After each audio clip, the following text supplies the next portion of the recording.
शैतान बहू। शैतानी ऐसी चीज है जो एक बार घुस जाए तो निकलती बड़ी मुश्किल से है।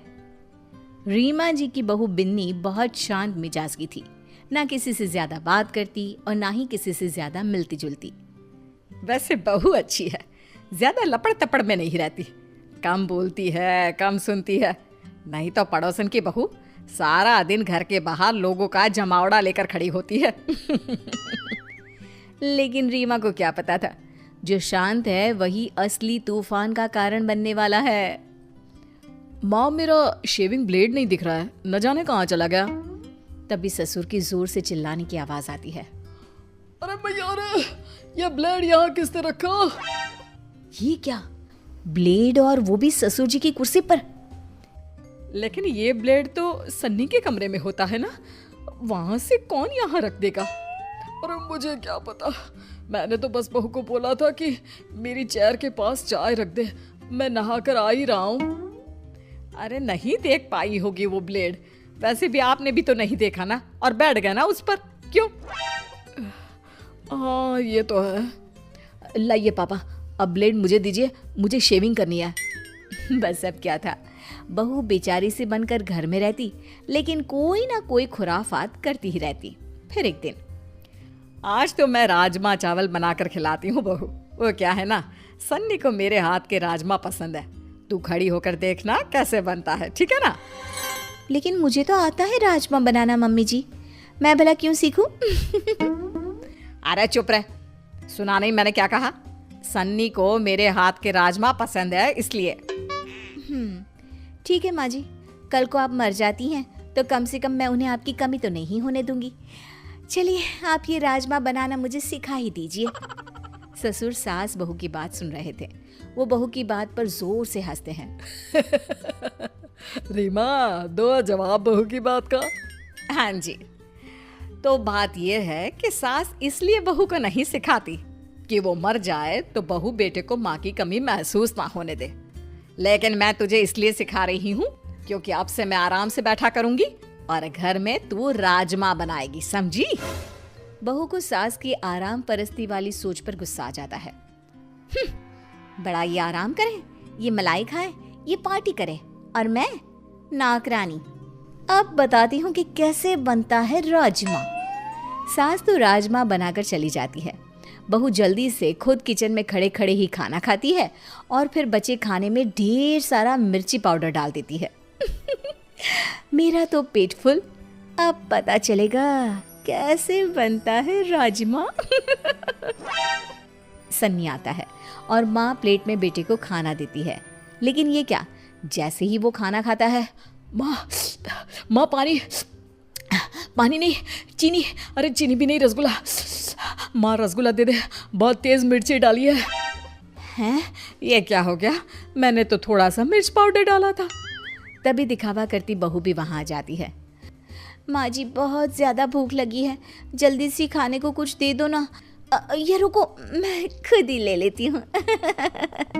हाँ तो खुद ही ले लेना, इसमें करने की क्या जरूरत है? वो माँ जी इसलिए क्योंकि वो क्या है ना, आप ही ने तो कहा था कि मैं आपसे बिल्कुल ऐसे ही राजमा बनाना सीख लूं, तो जब तक खाऊंगी नहीं पता कैसे चलेगा कि कैसे बनाना है, कैसे बने हैं क्या? अरे नहीं नहीं, तुम रहने ही दो, तुम मत खाना, बहुत सारा मिर्च है इसमें, और प्लीज ऐसे राजमा तो बिल्कुल मत बनाना।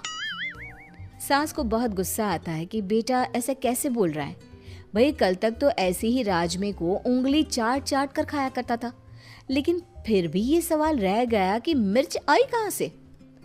बहू, मैंने तो राजमे में मिर्च बहुत कम डाली थी, फिर कहाँ से मिर्ची आई? क्या है माँ, उस पर शक क्यों कर रही हो? अरे वो क्यों करेगी, और माना कि जलन के मारे वो ऐसा कर भी दे तो वो क्या खुद खाने की जिद करती? क्या माँ, उम्र हो रही है तुम्हारी। माँ भी समझ जाती है कि उसकी उम्र तो हो रही है, लेकिन मिर्च इतनी ज्यादा। खैर, बहू की शैतानियां तो बढ़ती ही जाती है, वो ना कुछ देखती ना कुछ सोचती, बस कुछ ना कुछ शैतानियां करती रहती। फिर एक दिन, हम लोग ना थोड़ा घूमने जा रहे हैं। अरे थोड़ा क्यों जा रहे हैं, अब जाना ही है तो पूरे जाइए ना। मजाक कर रही हैं आप? अरे नहीं नहीं, क्यों? हम क्यों मजाक करेंगे? बड़ी मजाकिया हैं आप। अच्छा सुनिए ना, कल से हम लोगों के बगान में पानी दे देना ना। और हाँ, वहाँ कोई भी पौधा मरना नहीं चाहिए, नहीं तो। नहीं तो क्या है? एक तो मदद करेंगे, ऊपर से धमकी। अरे ना जी ना, ये बर्दाश्त नहीं होगा। बहू को बुरा लग जाता है, या यूं कहे कि पड़ोसन और सास के बीच की नोक झोंक के बीच उसके मन का खुराफाती दिमाग जाग जाता है। फिर अगले रोज पड़ोसन के घर जाकर बहू सारा बाग तहस नहस कर देती है। गेट के अंदर गाय छोड़ देती है और सारे गमले तोड़कर घर जाकर सो जाती है। हे भगवान, अपने घर का काम कम है, जो पड़ोसन नई ड्यूटी देकर गई है उनके पेड़ों को पानी डालने की। अब तो होगा बवाल पूरा वाला। सास पानी की बाल्टी लेकर जैसे ही पड़ोसी के घर जाती है, पर ये क्या, सारा का सारा बगीचा तो अब है सही वक्त पड़ोसन को फोन कर देती हूँ कि भाई सासू माँ लेकर तो गई थी बाल्टी में पानी, लेकिन लग रहा है आपका सारा बाग बर्बाद करके आई है। बहू पड़ोसी को फोन कर देती है।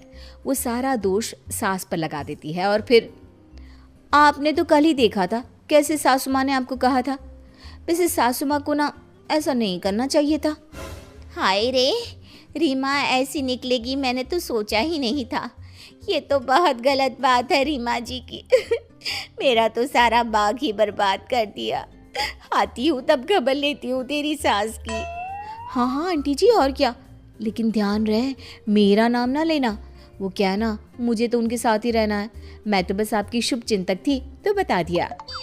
हाँ बेटा, उसकी ज़रूरत ही नहीं पड़ेगी। लेकिन ये क्या, 2 दिन बाद पड़ोसन जब रमा के घर में आती है तो पूरे गुस्से से लाल होती है।